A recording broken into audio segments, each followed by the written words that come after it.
అందరికీ నమస్తే. తొలి ఏకాదశి పూజ గురించి తెలుసుకుందాం. ముందుగా ఏకాదశి అంటేనే మనకు మహావిష్ణువుకి ఎంతో విశేషమైన రోజు. అలాగే ఈ తొలి ఏకాదశి ఇంకా చాలా ప్రత్యేకమైనదని చెప్పవచ్చు. ఈ ఏకాదశి రోజు మహావిష్ణువు యోగ నిద్రలోకి వెళతారు. అందువలన దీనిని శయన ఏకాదశి అని కూడా పిలుస్తారు. ఈ ఏకాదశి రోజు స్వామివారిని ఇలా తులసి దళాలతో అలాగే చలివిడి దీపాలతో పూజించడం వల్ల మనకు వైకుంఠ ప్రాప్తి కలుగుతుంది.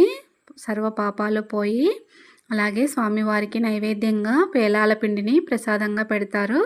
అలా పెట్టలేని వారు మనకు తోచిన ప్రసాదాన్ని పెట్టుకొని కొబ్బరికాయను కొట్టుకొని పూజ చేసుకోవచ్చు. ఇలా స్వామివారిని పూజించుకోవడం వల్ల చాలా మంచిది. అలాగే ఈరోజు ఉపవాసం జాగరణ కూడా చాలా విశేషమైనది. ప్రతి ఒక్కరూ తప్పనిసరిగా వీలైనంత వరకు పూజ చేసుకొని స్వామివారిని పూజించుకోండి. ఈ వీడియో కనుక నచ్చితే లైక్ చేయండి, షేర్ చేయండి, ఛానల్ని సబ్స్క్రైబ్ చేసుకోండి.